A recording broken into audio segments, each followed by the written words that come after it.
जरूरी था, तो इसलिए बताया था। अब इसलिए मैं क्वेश्चन जल्दी जल्दी सॉल्व करके समझा दूंगा। एक क्वेश्चन अपना हो जाएगा तो आपको एक लॉजिक उसका समझ में आ जाएगा कैसे सॉल्व करते हैं करके।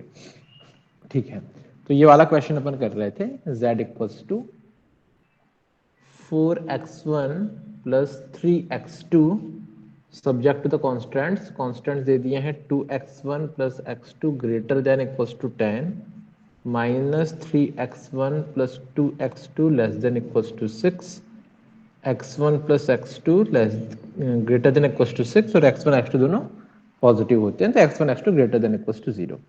तो ये क्वेश्चन है, इसको बोलता है बिग एम मेथड या पेनाल्टी मेथड भी बोलते हैं। कई बार पेनाल्टी मेथड करके आता है क्वेश्चन, है ना, तो कंफ्यूज नहीं होना उसमें। पेनाल्टी मेथड यानी वही है। तो बिग एम मेथड या पेनाल्टी मेथड से वो सॉल्व करो। अच्छा, क्वेश्चन काय का दिया? क्वेश्चन दिया मिनिमाइजेशन का, है ना। क्वेश्चन ये जो दिया है, ये दिया है मिनिमाइजेशन का, कि मिनिमाइज करके बोल रहा है, मिनिमाइज दिस। तो अभी तक जितने क्वेश्चन पढ़े थे आपने, सब क्वेश्चन मैक्सिमाइजेशन का था, ये क्वेश्चन मिनिमाइजेशन का है। जो मिनिमाइजेशन के क्वेश्चंस रहते हैं ना, जैसे मैं आपको पहले भी बताते जा रहा था, कि जो स्टैंडर्ड फॉर्म होता है क्वेश्चन सॉल्व करने का, वो होता है मैक्सिमाइजेशन के लिए। तो मैक्सिमाइजेशन के लिए क्वेश्चन रहता है, तो उसको जैसे सॉल्व करते हैं अपन, प्रोसेस जो भी है अपन देख ही चुके हैं पीछे, वैसे ही जब मिनिमाइजेशन का क्वेश्चन होता है, तो सबसे पहला काम ये होता है कि मिनिमाइजेशन वाले क्वेश्चन को आप मैक्सिमाइजेशन में कन्वर्ट करो। तो कैसे कन्वर्ट करेंगे? तो इस चीज को मिनिमाइज करना है, z equals to 4x plus 3x2। Minimise करना है ना, छोटी से छोटी वैल्यू आपको मिलनी चाहिए इसकी, अपन ये चाहते हैं सबसे छोटी वैल्यू। तो सबसे छोटी वैल्यू चाहिए, तो आप उसको ऐसा नहीं बोल सकते क्या, कि अगर इस z में माइनस का मल्टीप्लाई कर दे, यानी माइनस z यानी माइनस 4x1 माइनस 3x2। तो अब जब ये वैल्यू नेगेटिव हो गई, तो नेगेटिव वैल्यू को जितना मैक्सिमाइज करोगे मतलब नेगेटिव वैल्यू को जितना ज्यादा बढ़ाओगे, तो टोटल वैल्यू उतनी छोटी होती जाएगी। अपन जानते हैं जो वैल्यू जितनी ज्यादा नेगेटिव है, वो वैल्यू एक्चुअल में उतनी छोटी है। तो आपको वो बोल रहा है कि मिनिमाइज करो z को। कभी भी क्वेश्चन अगर ऐसा आता है मिनिमाइज करके, कि मिनिमाइज करना है z को, तो ये इक्वल होता है एक्चुअल में मैक्सिमाइज माइनस z। ठीक है, तो हमेशा से इस तरीके से कन्वर्ट करना पड़ता है। जब भी मिनिमाइजेशन का क्वेश्चन है, तो सबसे पहला काम आप क्या करना है, उसमें माइनस का मल्टीप्लाई करके उसको आप मैक्सिमाइज, तो माइनस का मल्टीप्लाई कर दोगे तो माइनस जेड, यानी जो आपका ऑब्जेक्टिव फंक्शन है 4x1 प्लस 3x2, तो माइनस 4x1 माइनस 3x2, और इसी का नाम रख देते हैं एक्चुअल में जेड स्टार। तो क्वेश्चन बन जाता है z star equal to minus z equal to minus 4x1 minus 3x2, और इसको आपको क्या करना है, इसको करना है आपको मैक्सिमाइज। ठीक है, तो ये काम हमेशा ध्यान रखें, क्योंकि क्या होता है ना जनरली, कि अपन अधिकतर क्वेश्चन जो होते हैं मैक्सिमाइजेशन के रहते हैं, तो अपन जल्दी जल्दी में ना देखते भी नहीं है कि मिनिमाइजेशन बोले कि मैक्सिमाइजेशन करते, पूरा क्वेश्चन कर डाले सॉल्व। कर तो डालोगे आप, क्वेश्चन गलत हो जाएगा, लेकिन ना आंसर गलत, क्योंकि आपको पूछ रहा है मिनिमाइजेशन के लिए सबसे छोटी वैल्यू चाहिए अपन को एक्चुअल में। आप मैक्सिमाइजेशन कर दोगे तो गलत हो जाएगा। तो सबसे पहला काम यही है, मिनिमाइजेशन को मैक्सिमाइजेशन में कन्वर्ट कर ले। तो क्वेश्चन आपका इतना बन जाएगा, जिसको मैं यहाँ पे फिर से मिटा के लिख दे रहा हूँ अच्छे से। तो यही चीज आपकी बन जाएगी, मैक्सिमाइजेशन का क्वेश्चन जो मिनिमाइजेशन का था, तो ये कन्वर्ट हो जाके हो जाएगा maximise z star equal to, यानी माइनस जेड हो गया, माइनस 4x1 माइनस 3x2। ठीक है, इतना हो गया ये। दूसरी बात, अब आप देखो इनको, जो कॉन्स्टेंट्स हैं, कॉन्स्टेंट देखो तो 6 10 6 6 सबके सब पॉजिटिव हैं। यहाँ पे ग्रेटर देन इक्वल्स टू, यहाँ पे लेस देन है, यहाँ पे भी ग्रेटर देन है। तो हम जानते हैं सबसे पहले तो स्लैक और सरप्लस वेरिएबल आपके इंट्रोड्यूस होंगे। तो स्लैक और सरप्लस वेरिएबल लगाओगे आप, ये जो पहला वाला ये ग्रेटर देन है, यहाँ पे सरप्लस लगेगा ना, माइनस लगेगा, तो ये कन्वर्ट होगा तुम्हारा कितना, 2x1 plus x2 minus s1। दूसरा वाला जो है यहाँ पे लेस देन इक्वल्स टू है, तो ये यहाँ पे आपको स्लैक वेरिएबल, तो प्लस s2, आखिरी वाला x1 प्लस s2, ये भी ग्रेटर देन है, ग्रेटर देन है तो माइनस s3। इतना।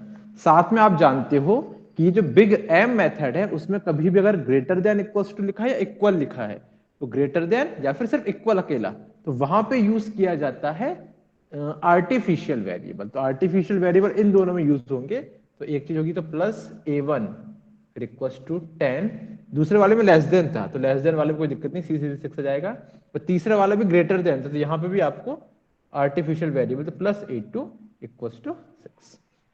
ठीक है, तो लास्ट टाइम जब क्लास लगी थी, तो उस टाइम मैंने ये चीज काफी डिटेल में बता दिया था कि slack variable, surplus variable, artificial variable किस तरीके से इंट्रोड्यूस करना है, किस तरीके से उनको अपन को पुट करना है। तो वो चीज मैंने आपको पहले क्लियर कर दिया था, तो अभी फिर से मैं उस चीज पे ज्यादा जोर नहीं दे रहा हूँ।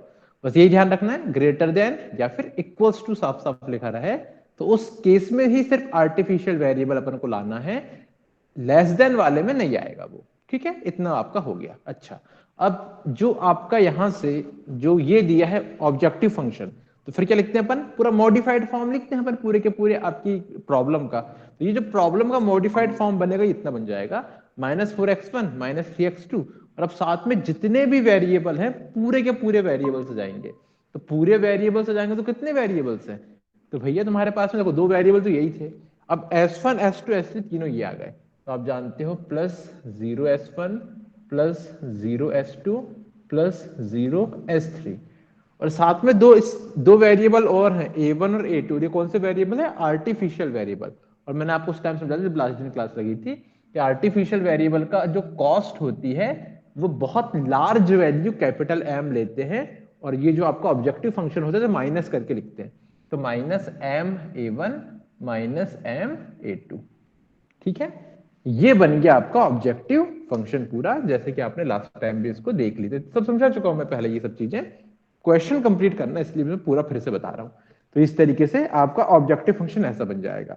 उसके बाद में आप क्या बोलते हो, ये जो आपको दिख रहा है आप चाहे तो इसको भी लिख सकते हो, 2x1 + x2 - s1 + 0s2 + 0s3 + a1 + 0a2 = 10।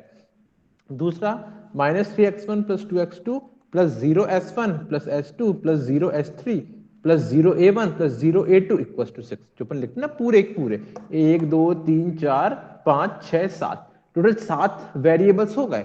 तो सातों वेरिएबल्स के टर्म्स में आप इसको लिखें, तो वैसे ये हो गया, ये हो गया, वैसे वाला x1 + x2। अब यहाँ पे s1 s2 नहीं है तो 0s1 0s2 s3 आ गया, फिर a1 नहीं है तो 0a1 + a2 = 6। इस तरीके से पूरा बन जाएगा। फिर आप क्या निकालते हैं, फिर आप निकालते हो initial basic feasible solution. Initial basic feasible solution कैसे निकालते हैं, जो बेसिक स्टार्टिंग के वेरिएबल्स थे x1 और x2 इन दोनों को 0 ले लोगे आप, एक बात। दूसरी बात, जो आपके जहां जहां पे ये आ रहे हैं सरप्लस वेरिएबल, सरप्लस है यहाँ पे ग्रेटर देन था, तो -s1 भी है +a1 है, -s3 और a2 है, तो सरप्लस को भी 0 ले लेते हैं, यानी s1 s3 को भी 0, यानी आप किन किन को पुट करोगे, x1 भी 0 x2 भी 0 s1 भी 0 s3 भी 0। तो पहली इक्वेशन से क्या निकलेगा, यहां से ये निकल जाएगा a1 = 10, दूसरी से मिलेगा s2 = 6, और तीसरी से मिलेगा a2 = 6। ठीक है, तो ये बन जाएगा आपका इनिशियल बेसिक फिजिबल सॉल्यूशन। जैसा कि आप जानते हो पहले भी आपने जो मेथड पढ़े थे सिंप्लेक्स मेथड, उसमें भी ऐसे करते थे, बस वहां पे आर्टिफिशियल वेरिएबल नहीं होते थे। तो वहां पे जो आपको इनिशियल सॉल्यूशन मिलता था ना, वो स्लैक या सरप्लस जो भी दिए हैं उन वेरिएबल के टर्म्स में, S1 S2 S3 उनके टर्म्स में मिलता था। ठीक है, तो यहां तक मुझे इतना मिल गया। ठीक है, अब आप क्या बनाते हो उसके बाद, इसके बाद बनाते हो आप इनिशियल सिंप्लेक्स टेबल। तो बनाए अपन सिंप्लेक्स टेबल किस तरीके से बनेगी, जानते हो आप। सबसे पहले क्या होता है, यहाँ पे होता है CB, फिर आता है यहाँ पे बेसिस, फिर बनता है आपका यहाँ पे XB, XB के ऊपर होता है CJ जो कॉस्ट होती है, फिर पूरे वेरिएबल। ठीक है, तो पूरे वेरिएबल्स आएंगे यहाँ पे, तो x1 x2 s1 s2 s3 a1 a2, पूरे वेरिएबल्स आपके इस तरीके से बन जाएंगे। फिर यहाँ पे आप जानते हो इस तरीके से बनता है ये, आखिरी में जो आपका यहाँ पे रेशो रहता है ना, यहाँ पे लास्ट में रेशो रहता है। ठीक है, बनाए जरा टेबल। सबसे पहले कॉस्ट लिख लो आप, तो x1 x2 s1 s2 s3 a1 a2। Cost कैसे बनेगी, कॉस्ट बनता है ऑब्जेक्टिव फंक्शन देखिए जो कोफिशिएंट बोलते हैं। x1 की कॉस्ट कितनी रहेगी, -4, x2 की कॉस्ट कोफिशिएंट कितना है, -3, तो ये -3। अब s1 s2 s3 तीनों 0 0 0, a1 a2 दोनों आर्टिफिशियल है, आर्टिफिशियल की कॉस्ट कितनी रहती है, -m रहती है, ये भी -m ये भी -m। ठीक है, इतना आपने बना लिए। उसके बाद में नेक्स्ट अब बेसिस में कौन कौन है, बेसिस में भी दिखाया था मैंने a1 a2 a3। तो बेसिस में आपके a1 है, s2 है और a3 है। इनके सामने इनकी वैल्यू जो यहां से निकाले थे ना इनिशियल बेसिक फिजिबल सॉल्यूशन, तो 10 6 6 10 6 6, और यहां पे इनकी कॉस्ट, तो a1 की कॉस्ट कितनी वो लिखी ऊपर -m, तो a1 की -m, s2 की 0, a3 की -m, इतना। ये पूरा आपका इतना बन गया दिस। अच्छा, इसके साथ में अब यहाँ अंदर, तो यहाँ अंदर पूरी वैल्यूज आप लिखोगे, जो कॉन्स्टेंट्स थे आपके, ये कॉन्स्टेंट्स तीनों, इनको देख के आप यहाँ पे कोफिशिएंट्स लिखोगे। तो पहला कितना है? हाँ बोलिए, सर A3 कहाँ से आया? क्या बोल रहे हो? सर A3 कहाँ से आया? A3 नहीं, A2 है वो, है ना, गलत लिख दिया मैंने, A2 है ये, A3 लिख दिया वो, S1 S2 करके ना, A1 S2, तो वो धोखे से A3 लिख गया, A2 है वो, है ना, इतना बन गया। इसके बाद में फिर ये बन गया। अभी अंदर की वैल्यूज रखेंगे तो कितना बन जाएगा वो, 2, फिर 1, S1 कितना है -1, S2 तो है नहीं पहले वाले में, तो दोनों 0 0, A1 है फिर 1, और A2 कितना है, नहीं है पहले वाले, इसमें नहीं है तो 0। फिर दूसरे वाले में -3 2, तो -3 2, S2 है डायरेक्ट, S1 0, S2 1 है, S3 भी नहीं है, A1 भी नहीं है, A2 भी नहीं है। फिर नीचे वाले में x1 x2, तो 1 1, फिर S3 है डायरेक्ट, S1 भी नहीं है, S2 भी नहीं है, S3 1 है और A2 है, A1 भी नहीं है, और इतना। ठीक है, तो इस तरीके से आपकी पूरी टेबल बन गई, 2 1 -1 0 0 1 0 -3 2 1 0 0 1 1 0 0, फिर -1 है ये ना, S3 जो है -1 है, ये -1 है, -1 0 1, इतना। अब जब इतना बन जाता है, अब आप क्या करते हो, अब आप निकालते हो डेल्टा जे, कौन सा वेक्टर बेसिस में एंटर करेगा, कौन सा लीव करेगा। तो पहले ये फाइंड करना पड़ता है कौन एंटर करेगा, तो एंटर करने के लिए आप निकालते हो जेड जे माइनस सी जे, या जिसको डेल्टा जे कहा जाता है, ये वाली वैल्यूज इतनी। ठीक है, अब देखो कैसे निकलता है, फॉर्मूला क्या होता है, जैसे डेल्टा जे, पहले इसके लिए निकालूंगा डेल्टा वन, इसी को बोला जाता है Z1 माइनस C1, तो ये बनेगा कितना, CB into x1 minus C1, ये फॉर्मूला होता है, पीछे बताया भी था मैंने आपको, ZJ minus CJ, CB into XI, ये जो है x1 x2 x1 ये सब, और माइनस करके फिर C1 होता है, तो ये आपका CB into x1 minus C1। अब CB कितना है, CB यानी ये -m 0 -m, ऐसा लिखा जाता है, -m, 0 -m, ये इंटू x1 कितना है, x1 तुम्हारा 2 -3 2 -3 1, माइनस C1 कितना है, माइनस माइनस +4, तो ये -4 है, इतना। अब इसको आप क्या करोगे, सॉल्व करो। सॉल्व कैसे करते हैं, तो एक तो बता दे रहा हूं, तो ये सॉल्व होगा तो ये इनके आपस में मल्टीप्लाई होते हैं ना, अपन पढ़े भी थे इस तरीके से, यहाँ पे ऐसा, तो 2 into -m 0 into -3 -m into 1, ये यहां से भी देखोगे तो m इंटू -2, तो -2m, फिर प्लस ये m इंटू -m इंटू 2, तो -2m, प्लस ये 0 इंटू -3, तो 0, और -m इंटू 1, तो -m, इतना, और माइनस में फिर क्या, माइनस माइनस प्लस, तो ये +4 मिल जाएगा, माइनस में 2m -m -3m +4, तो ये जो वैल्यू है पहली वाली इसके नीचे, ये यहाँ पे ये वैल्यू हो जाएगी -3m +4, ऐसा डब्बा बना दे रहा हूं मैं, ये पहले की वैल्यू इतनी आ गई। ठीक है, अब दूसरे वाले के लिए, इसके लिए x2 के नीचे, अब x2 के लिए कितना मिलेगा, -m into 1 and -m 0 -m -2m हो गया, और फिर -3, तो माइनस माइनस +3, तो -2m +3, ये आ गया दूसरे वाले कॉलम के लिए। फिर तीसरे कॉलम के लिए -m इंटू -1 प्लस m 0 0, ऊपर भी 0, तो +m। फिर नेक्स्ट S2 के लिए -m into 0 0 0 into 1 0, -m into 0 0, ऊपर भी 0, तो ये 0। फिर नेक्स्ट 0 0 +m, फिर आखिरी -m 0 0 माइनस माइनस +m 0, फिर आखिरी में -m, तो 0 0 -m और माइनस माइनस +m, तो ये भी आपका 0। इस तरीके से आपको डेल्टा जेज मिल जाएंगे, जिसको ZJ माइनस CJ बोलते हैं, -3m +4 -2m +3 -m 0, sorry +m 0 m 0 0। अब आप क्या करते हो यहां से, इसके बाद आप निकालते हो कि जो मोस्ट नेगेटिव है ना, सबसे छोटी वैल्यू है मोस्ट नेगेटिव, उसको देखते हो, वो आपका वेक्टर एंटर करता है। अब दिक्कत क्या है यहाँ पे आके, जो पीछे के क्वेश्चंस थे वहां पे वैल्यू साफ साफ दिखती थी, -2 -3 -4 ऐसा करके, तो वो जो नेगेटिव होता था वो एंटर कर जाता था।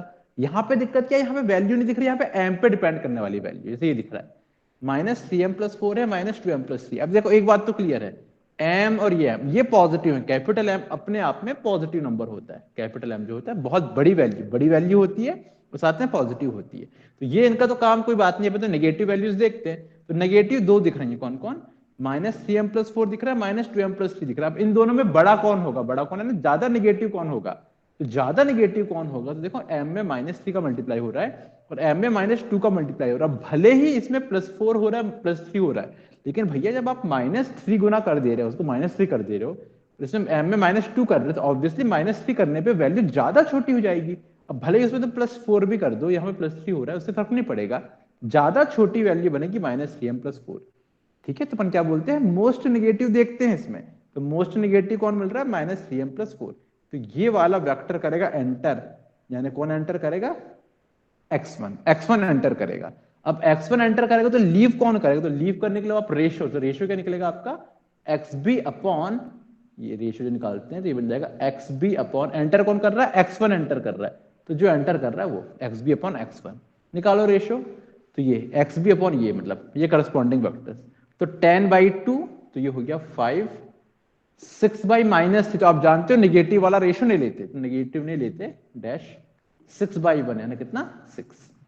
अब देखोगे आप रेशियो में मिनिमम रेशियो किसके लिए मिल रहा है? मिनिमम रेशियो मिल रहा है आपको पहला वाला ना, 5 मिल रहा है, यानी ये आपका लीव करेगा, तो 5 मिल रहा है, मतलब दिस, ये मिल रहा है मिनिमम, तो ये लीव करेगा ना। कौन लीव करेगा? ये देखोगे आप तो A1 आपका लीव करेगा बेसिस से। तो एंटर कौन कर रहा है बेसिस में? एंटर करने वाला है आपका x1 और लीव करने वाला है A1, ये लीव करेगा। और इनका करस्पॉन्डिंग ये और ये, तो ये जो 2 है ये दोनों के इंटरसेक्शन में आ रहा है, ये लाइन और ये लाइन अगर ऐसे बनाता हूं तो ये 2 इंटरसेक्शन में आ रहा है, तो ये 2 बन जाएगा आपका लीडिंग एलिमेंट। ठीक है, तो ये तो पुरानी प्रोसेस चल रही है पूरी। अंतर भर क्या आया है? अंतर आया है दो नए आर्टिफिशियल वेरिएबल इंट्रोड्यूस हुए, A1 A2, और उनकी जो कॉस्ट है वो -m होती है। तो बाकी पूरी प्रोसेस तो सिंप्लेक्स मेथड जैसी ही चल रही है वैसी ही चलेगी आगे भी, आगे भी कोई वो नहीं होना है, आगे भी वैसी ही चलनी है। अब देखो इसके बाद में, अब ये आपका इतना हो गया। अब नेक्स्ट टेबल बनेगी इसी के साथ में, तो नेक्स्ट टेबल में यहीं कहीं इसके नीचे बना दे रहा हूं। देखो अब इसके बाद अब आप क्या करते हो? अब जैसे ही ये मालूम पड़ गया कि कौन एंटर कर रहा है कौन लीव कर रहा है, तो कौन एंटर कर रहा है? x1, और लीव कौन कर रहा है? A1। तो इसके प्लेस में, A1 के प्लेस में क्या जाएगा? x1, s2 as it is, A2 as it is, है ना। s1 की कॉस्ट कितनी है? x1 की कॉस्ट कितनी? -4, तो ये आ गया -4, s2 0 है और ये -m है। ठीक, अब आप क्या करोगे? ये यहाँ पे जो 2 है इसको आप 1 बनाओगे, और 1 बनाने के बाद इन दोनों के नीचे वालों को 0 बनाओगे उस 1 का यूज करके। यहां 1 बनाने के लिए इस पूरी फर्स्ट रो में आप 2 का भाग दे दोगे, तो कितना बन जाएगा? ये 5, 1, 1/2, -1/2, 0, 0, 1/2, 0। ठीक है, जैसी प्रोसेस आप पहले करते थे वैसा ही कर रहे हो, कोई नई बात नहीं आई है इसमें। जैसे सॉल्व कर रहे थे पहले वैसे सॉल्व हो रहा है कुल मिला के। अच्छा, अब नेक्स्ट, अब आप क्या करना चाहते हो? अब देखो वही रहा था कैलकुलेशन, यहाँ पे आप जानते हो कैलकुलेशन कैसे होता है। अब ये यहाँ पे 1 बन गया 2 के प्लेस में, यानी ये वाली रो को देखते चलो, अब ये वाली रो इसको देखना है। अब इस रो का यूज करके ये -3 को भी 0 बनाना है और ये +1 को भी 0 बनाना है, इसका यूज करके, ये वाली रो को यूज करके। कैसे बनाओगे? -3 को 0 बनाना, तो आप इस रो में, ये जो x1 वाली रो है, इसमें एक काम करो, इसमें आप मल्टीप्लाई करो 3 का, और इसमें 3 का मल्टीप्लाई करके ये सेकंड वाली में ऐड कर दो, तो उससे क्या होगा?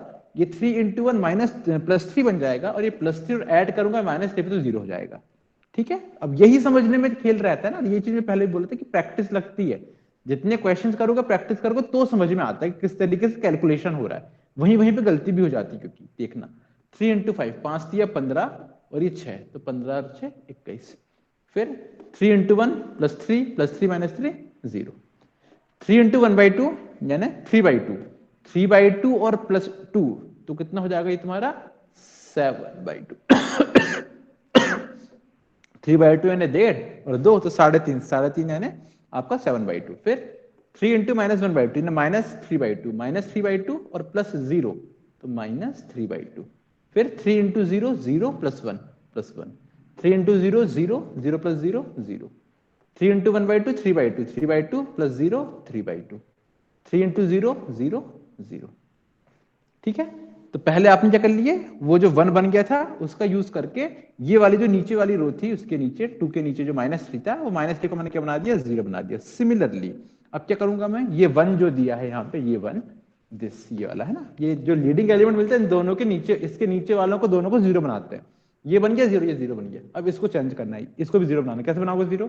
या तो आप डायरेक्ट बोल दो कि इसको माइनस कर दे रहे हैं, इसी चीज को ऐसा बोलते हैं। ये वाली रो का काम हो रहा है ना, ये देखते भर यहां से हैं, ऊपर वाली पूरी चेंज हो गई, ऊपर वाली चेंज हो गई, इतनी बन गई। यहां से एक लाइन देखोगे, यहां से दूसरी लाइन देखोगे। अब इसका यूज करके, ये नीचे वाली की, इसका यूज करके इसको जीरो बनाना है। तो मैं ऐसा बोलता हूँ कि ये वाली रो में मैं -1 का मल्टीप्लाई कर दे रहा हूँ, ये वाली इसमें -1 का मल्टीप्लाई करके इसमें ऐड कर दे रहा हूं। ठीक है, कितना बन जाएगा? -1 इंटू 5 -5, -5 प्लस 6 प्लस में 1, -1 इंटू 1 -1, -1 प्लस 1 0, 1/2 -1, -1/2, -1/2 प्लस 1 प्लस में 1/2, -1 इंटू -1/2 प्लस में 1/2, प्लस में 1/2 प्लस 0 प्लस में 1/2, -1 into 0 0 and 0 0, -1 into 0 0, 0 plus -1 -1, -1 1/2 -1/2 plus 0, -1/2 0 plus 1 plus 1, इतना आपको मिल जाएगा। 0 1/2 1/2 0 -1 -1/2 एंड 1। ठीक है, अब ये जो चीज है ना, अब मैं बता रहा हूं आपको, पता नहीं समझ में आ रहा है नहीं आ रहा, समझ में आ भी रहा होगा तो बोले सर तो वही वही कर दे रहा है। वो आपको भी वही वही ही करना पड़ेगा, है ना, वही वही देख के ही सॉल्व करना पड़ता है। क्वेश्चंस ऐसे ही सॉल्व होते हैं वो, और आप अलग अलग उसको कर भी नहीं सकते, इसी तरीके से सॉल्व करना पड़ेगा आपको। हाँ, ये जरूर है, मैं यही एक ही टेबल में समझा रहा हूँ, आपको तो पूरा लिखना पड़ेगा कि यार ये टेबल बनी कैसे, पहले कौन लीव करा कौन एंटर करा, जो कि आपने पीछे देखे थे सिंप्लेक्स मेथड का टाइम, मैंने आपको पीडीएफ सेंड करा था, तो वहां से आप देख सकते हो उस चीज को। अभी दूसरी टेबल बनी, मैंने वहीं उसको यहीं पे समझाते चल रहा हूँ। अब नेक्स्ट इसके लिए भी, अब इसके लिए भी कौन एंटर करेगा कौन लीव करेगा, तो फिर निकाल लो आप डेल्टा जे, है ना, सीजे जेड जे माइनस सीजे निकालो जरा, कैसे निकलेगा इसके लिए फिर देखते हैं चलो। -4 इंटू 1 -4 प्लस 0, फिर ये भी 0, और फिर माइनस माइनस प्लस 4, तो -4 और +4, तो ये तो हो जाएगा तुम्हारा कितना 0। देखो वहीं के वहीं अब ये सॉल्व हो रहा है, आप चाहे तो पूरा कैलकुलेशन कर सकते हो उसका, है ना, चाहे तो पूरा कैलकुलेशन कर सकते हो, करना पड़ेगा भी कैलकुलेशन अपन को, देखना इसके आगे। अब ये देखो अगला लाइन, ये नेक्स्ट इसके नीचे, अब यहाँ पे तो करना ही पड़ेगा। -4 इंटू 1/2, -4 इंटू -4 कितना मिल जाएगा ये आपको, -2 प्लस 0 इंटू 7/2 0, और -m इंटू 1/2 है ना, -m/2, और फिर माइनस माइनस +3, तो +3, ये ऊपर जो रहता है ना कॉस्ट, ये लिखी हुई है, तो -4 इंटू 1/2 -2, फिर 0 -m/2, और माइनस माइनस +3, इतना कितना मिल जाएगा ये मेरे को, ये मिल जाएगा 1 -m/2, मिल जाएगा 1 -m/2। अब इसके लिए देखो, -4 इंटू 1/2 माइनस में है, तो मिल जाएगा प्लस में 2, ये तो 0 हो गया, ये तो हट गया, तो वो हो गया प्लस में 2, फिर ये 0 हो गया, ये हो गया माइनस में m/2, और ऊपर कितना है, ऊपर 0 है, तो ये मिल जाएगा 2 -m/2, 2 -m/2। तो इसके लिए देखो 0 0 0 0, ये तो 0 आ गया, फिर ये -4 इंटू 0, तो ये तो 0 0 -m -1, तो +m 0, तो +m।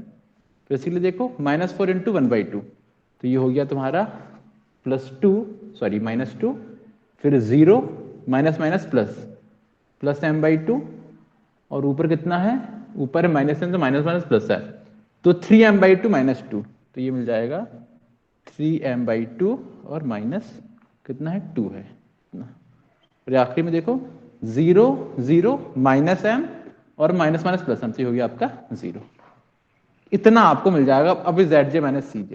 अच्छा, प्रोसीजर क्या है, प्रोसीजर ये है, ये प्रोसेस कब तक चलती रहेगी, ये प्रोसेस तब तक चलती रहेगी जबकि ये जो डेल जे मिलते हैं, डेल जे जिसको बोला जाता है ZJ माइनस CJ, ये जब तक पूरे के पूरे पॉजिटिव ना मिल जाए, 0 मिले या पॉजिटिव मिले, तब तक सॉल्व करते चलते। अब जरा आप देखो, अब बोलो सर दिख तो रहा है पॉजिटिव, नहीं दिख रहा है, m/2 माइनस में है, m/2 माइनस में, माइनस में, और m की वैल्यू काफी बड़ी वैल्यू है, लार्ज वैल्यू है ना, सपोज m को आप 100 मान लो, तो 1 -100/2 यानी हो रहा है ये 50, 1 -50 यानी -49 है ये, और ये 2 -m/2, तो 2 -m की वैल्यू 100 है मान लो, 100/50 यानी 2 -50 यानी -48, तो ये अभी नेगेटिव वैल्यू मिल रही है ना आपको, तो जब तक नेगेटिव वैल्यू मिलती रहेगी तब तक प्रोसेस चलती रहेगी, जब तक पूरी पॉजिटिव ना मिल जाए नीचे, तब तक सॉल्व अपन करते चलते हैं। अब वो ये दो वैल्यू आ रही है, 1 -m/2 और 2 -m/2। अब आप क्या करते हो, कौन एंटर करता है, जो मोस्ट नेगेटिव होता है। अब इन दोनों में कौन है most negative, 1 minus M by two, 2 minus M by two. अब भी एग्जाम्पल से बता दिया मैंने, एम की वैल्यू 100 मान लोगे तो -49 मिलेगा, ये -48 मिलेगा, -49 ज्यादा नेगेटिव है ना। तो ये करेगा आपका एंटर, ये यानी कौन करेगा, x2 एंटर करेगा। तो आप बोलोगे x2 करेगा तुम्हारा एंटर, ये वाला x2, ये बेसिस में एंटर करने वाला यहाँ पे। अच्छा अब लीव कौन करेगा, तो अब रेशियो निकालो जरा, रेशियो कैसे निकालोगे, अब बनेगा xb बाई x2, तो xb बाई x2, तो ये xb इतना है, यानी इनके बटे में x2 यानी ये सब आएंगे, तो 5/1/2, तो 5/1/2 यानी 5/1/2, ऊपर जाएगा 5 दूनी 10 हो जाएगा ये, फिर ये 21/7/2, तो 21 इंटू 2/7, 7 के 21, 6 जाएगा ये, और ये 1/1/2, तो ऊपर जाके ये 2 हो जाएगा। बात समझ में आ रही है ना। तो एंटर कर गया तुम्हारा कौन, एंटर कर गया तुम्हारा x2, और अब लीव कैसे करेगा, तो लीव करने के लिए आप वो निकालते हो xb अपॉन जो एंटर कर रहा है वेक्टर वो, तो xb अपॉन करके बन गया तुम्हारा x2 एंटर कर रहा है, तो उसके करस्पॉन्डिंग आपने वैल्यूज जो हैं उनका आपने रेशियो निकाल लिए, तो ये रेशियो निकले 10:6:2। अब आप क्या बोलते हो, इनमें जो मिनिमम रेशियो होता है वो करता है एंटर, तो मिनिमम रेशियो इसके लिए मिल रहा है 2 के लिए मिल रहा है, 2 मिल रहा है, और ये 2 किसके लिए है, ये 2 है A2 के लिए। यानी अब अगले स्टेप में A2 लीव करेगा और इसके प्लेस में कौन आएगा, x2 आएगा। ठीक है, इसी चीज को मैं यहीं पे टेबल में यहां पे बना रहा हूं, ऊपर वहीं समझाते समझाते यहीं पे बता रहा हूं मैं ना। अब ये वाले टेबल देखेंगे अपन, इस टेबल से अपन को समझ में आता रहेगा। ठीक है, देखें जरा, आप आखिरी स्टेप पे सॉल्व हो जाएगा इसके बाद। तो क्या कर रहा हूं मैं, ये तो ये तो x1 है, s2 एज इट इज, और A2 लीव कर गया, A2 के प्लेस में x2 आया, तो ये x2 आ गया। इनकी कॉस्ट लिख दें, x1 की कॉस्ट है -4, s2 की 0 है, और x2 की कॉस्ट है -3, इतना। अच्छा अब तुम्हारा ये लीव कर रहा था ना, ये एंटर कर रहा था, ये वाला ये एंटर कर रहा था और ये लीव कर रहा था, तो ये बनेगा लीडिंग एलिमेंट 1/2, ये लीडिंग एलिमेंट बन गया। अब ये लीडिंग एलिमेंट बन गया, तो आप जानते हो लीडिंग एलिमेंट को आप पहले क्या बनाते हो, 1 बनाते हो। इसको 1 बनाने के लिए क्या करना पड़ेगा, इस पूरी रो में आपको 2 का मल्टीप्लाई करना पड़ेगा, तो 2 का मल्टीप्लाई करोगे उसमें तो कितना मिल जाएगा, ये मिल जाएगा आपको 2, 0, 1/2 इंटू 2 यानी 1, 1/2 इंटू 1 यानी 1, 0, -1 इंटू 2 तो -2, -1/2 इंटू 2 -1, और 1, ये कितना हो जाएगा आपका, सॉरी ये जाएगा 2। बात समझ में आ रही है। तो हमने इस तरीके से सबसे पहले ये जो पूरी रो थी, इस पूरी रो में 1/2 जो था, 1/2 लीडिंग एलिमेंट बन गया था, तो 1/2 को 1 बनाने के लिए, लीडिंग एलिमेंट अपन हर बार 1 बनाते हैं, तो लीडिंग एलिमेंट को 1 बनाने के लिए, जैसे पीछे अपन को जबरदस्ती भाग देते थे वैल्यू का, वैसे इस बार 1/2 है तो 1/2 को 1 बनाने के लिए मैंने इसमें 2 का मल्टीप्लाई कर दिया। ठीक, अच्छा ये बन गया 1 यहाँ पे ये।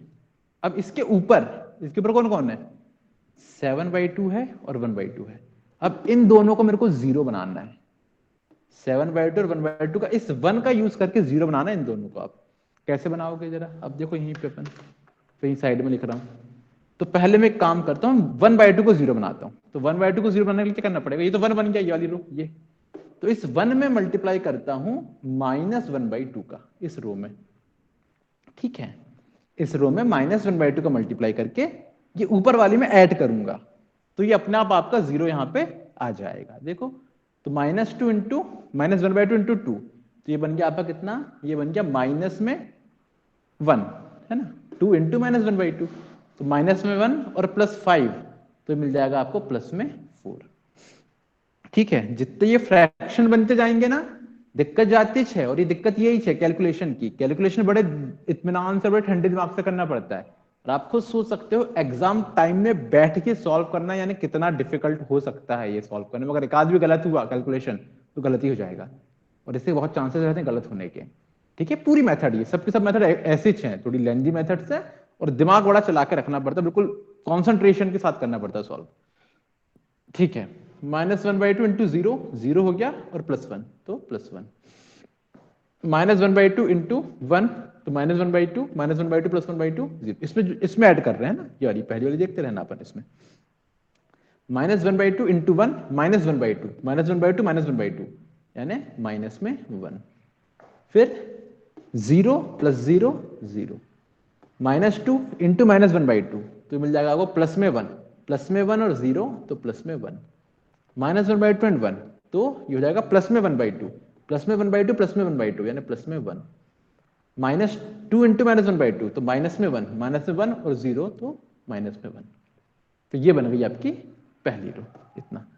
अब ये 7/2 को 0 बनाना, इसको 0 बनाना है, ये इसको 7/2 को, इसको 0 बनाने के लिए इसमें क्या करूं, इसमें मल्टीप्लाई करता हूं -7/2 का, तो इस पूरी रो में -7/2 का मल्टीप्लाई करूंगा और ये वाली रो में, सेकंड वाली रो में है ना, इसमें ऐड करना है।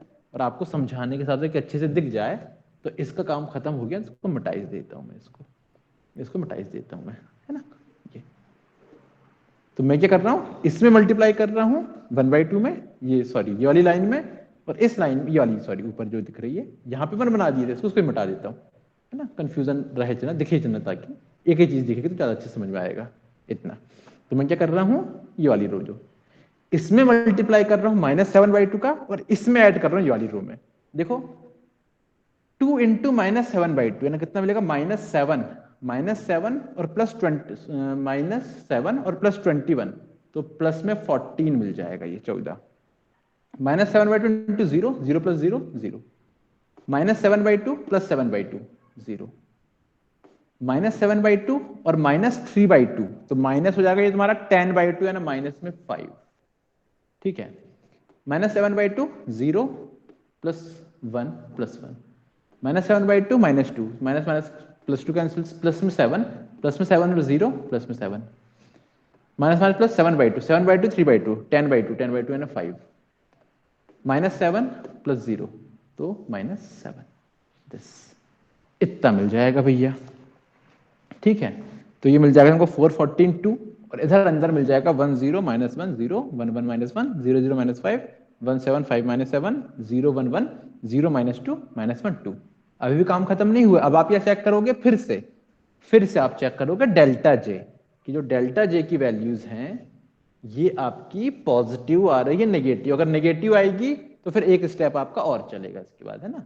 तो निकालोगे आप delta J Z J minus सी जे, कैसे निकलेगा, -4 इंटू 1 -4 0 0 माइनस माइनस +4 0, फिर इसके लिए 0 0 -3 इंटू 1 -3 और -3 +3 तो 0, फिर ये माइनस माइनस प्लस तो +4, फिर 0 +3 तो +7 हो गया, और 0 तो +7, 0 0 0 0 -4 0 +6 तो -4 और +6 तो प्लस में 2 हो गया, दिस ऊपर 0 था, -4 इंटू 1 -4 0 तो -4 और ये हो गया +3 और माइनस माइनस प्लस m, तो ये बन जाएगा m+1 सॉरी m-1, और ये आखिरी में माइनस माइनस +4 फिर ये 0 और -3 दूनी 6 और माइनस माइनस +m, तो बन जाएगा m-2। अब जरा आप देखो पूरी वैल्यूज,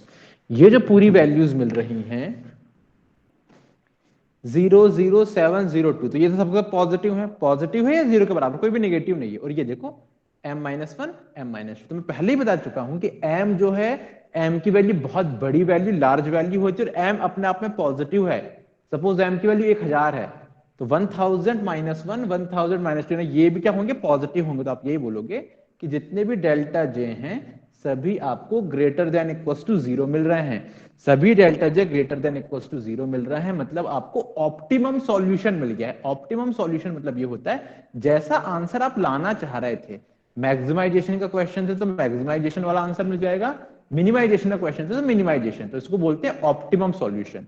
तो आपको ऑप्टिमम सॉल्यूशन मिल जाएगा। और आंसर कैसे मिलता है, तो आपने पहले भी देखे थे, आंसर देखते हो आप जो आपके बेसिस में जो वेक्टर्स है ना, इनको देख के बात करते हैं। ये तो बेसिस में कौन है, x1 h2 x2, s2 तो आपका स्लैक वेरिएबल सरप्लस वेरिएबल, तो इसका तो कोई काम है नहीं, ये तो 0 होता है, तो अपन अपने तरफ से इंट्रोड्यूस करते हैं। आपके वेरिएबल्स है x1, इसकी वैल्यू कितनी आई है 4, x1 की वैल्यू आई 4, और x2 इसकी वैल्यू कितनी आई 2, x2 की वैल्यू आ गई 2।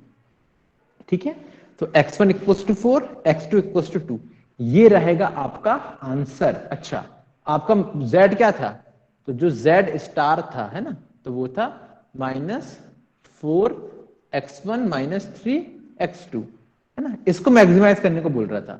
तो मैक्सिमाइज करो कितना मिलेगा, ये -16 और ये माइनस में 3 दूनी 6 -22, यानी -22 जो मिलेगा ये मिलेगा आपको मैक्सिमाइज जेड स्टार जो बोल रहे थे ना, यानी जेड स्टार की मैक्सिमम वैल्यू -2। अच्छा क्वेश्चन क्या था, जेड स्टार मतलब क्या, जेड स्टार यानी -z। क्वेश्चन था z equals to 4x1 plus 3x2, ये क्वेश्चन था, लेकिन मिनिमाइजेशन का क्वेश्चन था।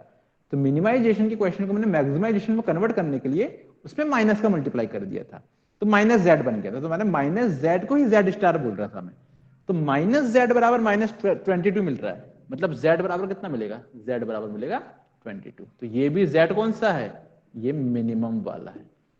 ठीक है, बात समझ में आ रही है। अगर ऐसा नहीं करना है तो आप सीधे कर दो, कहां पुट करो वैल्यू, फिर जेड स्टार में पुट मत करो, फिर आप पुट करो जेड में जो स्टार्ट में था, जो ये था minimise z equals to 4x1 plus 3x2 ये। तो यहां से मिलेगी जेड मिनिमम, यानी मिनिमम वैल्यू मिलेगी, ये मिलेगा आंसर जो मिलेगा जेड मिनिमम। यानी सबसे छोटी वैल्यू क्या हो सकती है, अपन जो बोल रहे हैं ना इसको कि आपको मिनिमाइज करना है जेड को, तो मिनिमम वैल्यू कितनी मिलेगी, तो जब x1 कितना होगा 4 होगा, x2 जो होगा वो 2 होगा, तब मिलेगी मिनिमम वैल्यू। तो इनकी वैल्यूज तो ये हैं, इतना होना चाहिए। और मिनिमम वैल्यू कितनी मिलेगी, तो मिनिमम वैल्यू मिलेगी 4 इंटू 4, ये जो है 16 हो गया, और ये 6 यानी 22। तो z मिनिमम कितना मिलेगा आपको, 22 मिलेगा। ठीक है, तो दोनों तरीके हैं, या तो z जो अपन मैक्सिमाइज, मैक्सिमाइज पहले तो बनाना ही पड़ेगा क्वेश्चन को सॉल्व करने के लिए, लेकिन जब फाइनल आंसर लिखेंगे तो फाइनल आंसर लिखते टाइम दोनों तरीके हैं, या तो पहले z मैक्सिमाइज z स्टार निकालो, मैक्सिमाइज z स्टार -22 मिलेगा, और मैक्सिमाइज z स्टार, तो z स्टार की वैल्यू कितनी है, -z है, तो -z यानी यहां पे जाके कैंसिल करेगा, तो जो मैक्सिमाइज था वो मिनिमाइज मिलेगा, तो मिनिमाइज मिलेगा आपको z इक्वल टू 22। या तो ऐसा करो, या सबसे अच्छा तरीका जो क्वेश्चन था मिनिमाइजेशन वाला, उसी के टर्म्स में आप आंसर लिखो सीधे सीधे। तो minimise z 4x1 plus 3x2 था, तो z मिनिमम यानी सबसे छोटी वैल्यू z की वो मिलेगी, x1 और x2 की वैल्यू पुट कर दो, तो इतना आपका आंसर आ गया। ठीक है, तो ये पूरी की पूरी भाई मेथड है आपकी, समझ में तो आपको आ ही गया होगा। जैसे आपने सिंप्लेक्स मेथड सॉल्व करे थे ना, वैसे ही सॉल्व करना है, बस अंतर क्या है, अंतर सिर्फ ये है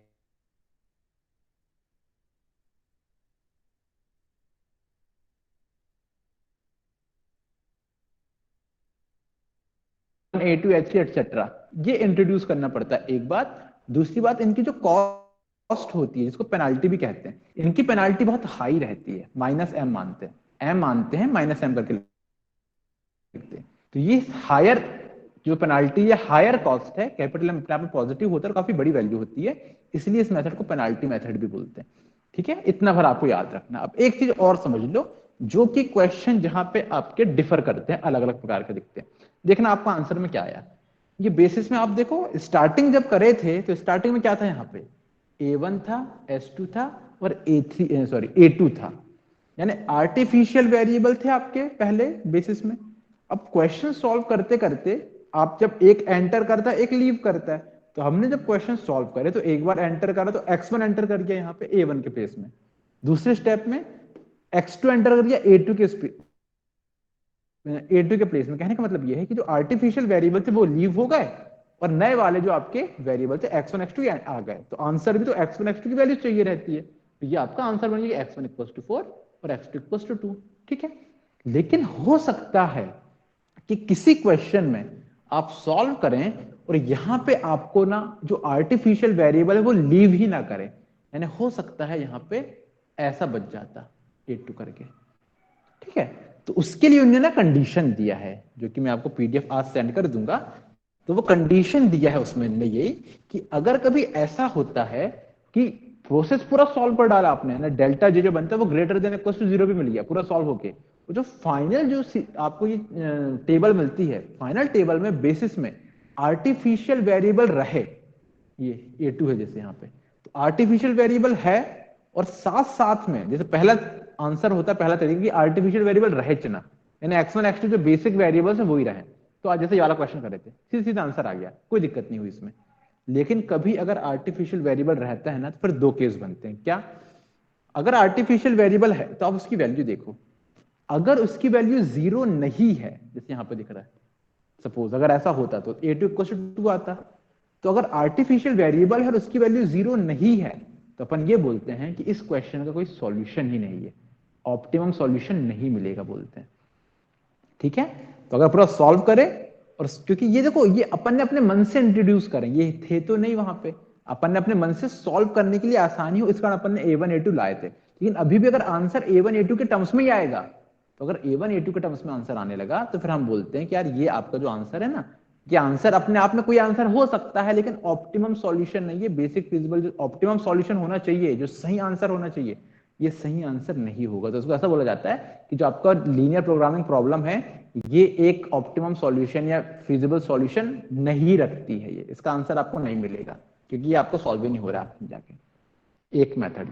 दूसरा होता है अगर सॉल्व होके आखिरी में अभी भी आर्टिफिशियल वेरिएबल मिले लेकिन उसकी वैल्यू कितनी हो, 0 हो, 0 लेवल पे। ऐसा बोला जाता है कि if artificial variable is presented in the basis at 0 level, 0 level यानी उसकी वैल्यू कितनी हो, 0 हो। तो अगर आंसर 0 आ रहा है तो अब उस आंसर को अपन मान लेते हैं कि हाँ ये इसका आंसर है, और फिर आपको एक ही वैल्यू मिलेगी ना, एक ही वेरिएबल की वैल्यू मिलेगी, जैसे ये मिल रहा है। तो x1 भर मिल गया, x2 आपको मिले ही नहीं, यानी x2 की वैल्यू पर डिपेंड नहीं करता, जो कुछ है x1 की वैल्यू पर डिपेंड कर जाएगा। उसको पीडीएफ सेंड कर दूंगा, उसको आप थोड़ा सा देख लेना, थोड़ा सा पढ़ लेना, वहां से आपको समझ में जाएगा। ठीक है, तो बहुत सारे एक दो क्वेश्चन, अभी एक दो क्वेश्चन भी सेंड कर दूंगा मैं आपको साथ में पीडीएफ में। तो वो क्वेश्चंस में अगर आप देखो ना तो कई क्वेश्चन ऐसे होंगे जहां पे A2 आ जाएगा या A1 कोई भी आ जाएगा और वो 0 नहीं रहेगा। 0 नहीं रहेगा तो और अच्छी बात है, आप सीधे सीधे बोल दोगे कि भैया देखो आर्टिफिशियल वेरिएबल आ रहा है, 0 भी नहीं है, कोई सॉल्यूशन इसका नहीं मिलेगा। और अगर आ रहा है और 0 है, उसमें 0 वैल्यू बन रही है, 0 बन रही तो ठीक है, वो 0 बन जा रहा है तो आप बोलोगे ठीक है सॉल्यूशन तो मिल रहा है, लेकिन सॉल्यूशन में भी जो आपको मिलेगा तब एक ही वेरिएबल मिलेगा या दूसरा वेरिएबल मिलेगा, जैसा भी है। थोड़ा सा पीडीएफ आप देख लेना, है ना, मेरे को भी देखना पड़ेगा उसमें दूसरा वाला जो पार्ट होता है जिसमें ये बोलते हैं कि ये है लेकिन 0 है, तो 0 है तो सॉल्यूशन तो मिलेगा। अब एक वैल्यू तो यहां से मिल जाएगी, दूसरी वैल्यू कैसे करना है तो थोड़ा सा मेरे को भी देखना पड़ेगा। आपको पीडीएफ सेंड करूंगा, आप उसमें भी देख लेना, या बुक में जो पीडीएफ सेंड करूँ वहां से आप देख सकते हो। तो पीडीएफ जो रिटर्न वाले जो सॉल्यूशन है नोट्स के वो सेंड करूंगा तो वहां से भी आपको देख के समझ में जाएगा वो। ठीक है, तो इस तरीके की मेथड होती है ये बिग एम मेथड, और अच्छी मेथड है, लेकिन आपको दिखाई रही है बिग ही मेथड है ना, बड़िश मेथड है, ये सॉल्व करने में इतना टाइम लगता है अपन को। और बस ये 3 केस बनते हैं, तो ये 3 केस भर याद रखिएगा कि भैया हमेशा आंसर हो ये जरूरी नहीं है।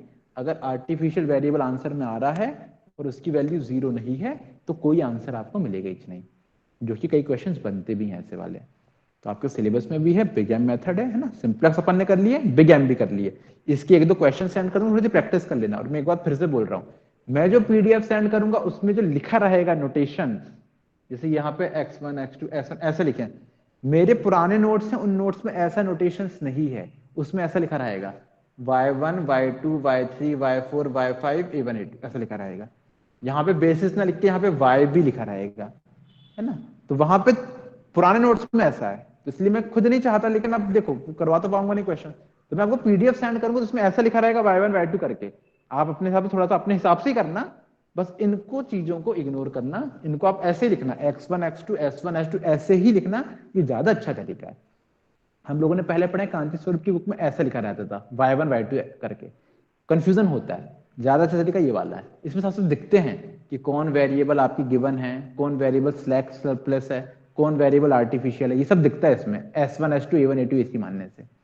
ठीक है, तो कल मिलते हैं, फिर कल मैं आपको ना 2 फेज मेथड बताऊंगा।